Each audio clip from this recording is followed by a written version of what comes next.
Hello everyone, welcome back to my little corner of the universe. So last week, or last time, I did a video like this. I told you guys that I did not have a worst to best book because they were all really good. They were all amazing books written by amazing authors. So once again, I'm in the same predicament. The 5 books that I read were all amazing reads. 2 of them, I was surprised at how much I really happened to like them.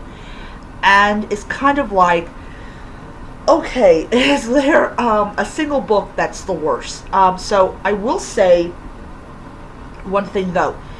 Despite the fact that all the books were good, one of them really, I'll just say it could probably contend to be not the worst, but mediocre, or what you want to call it.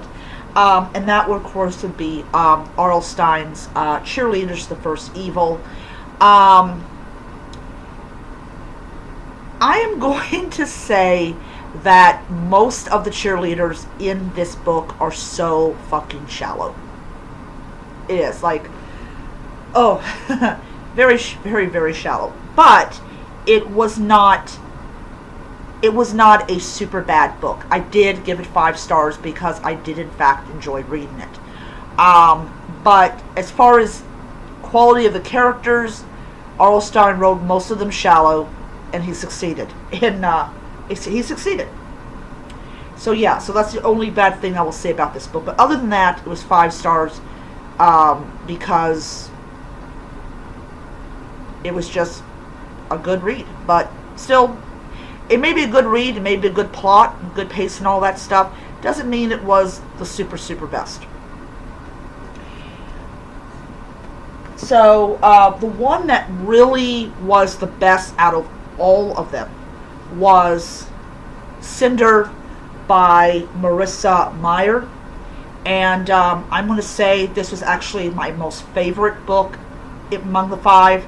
And I just really enjoyed the pacing and the characters and the world building that the author did. I loved it. It was such a refreshing read. It was a really wonderful take of Cinderella. Also, she's not white. I'm not saying that's a bad thing, because it isn't. But it's great to see that you created a person of color as a character and actually made her interesting. And that's always my fear when I buy books, are the characters going to be dull and boring? But she has a good history behind her, a good solid foundation that she was created on, and it was just a wonderful book. So that is all the books that I read for this time. I am going to actually go to bed. I'm going to do the TikTok video, but I'm going to go to bed. And when I wake up in the morning, I will be having the next batch of books that I will be reading and all that. So until next time, keep reading.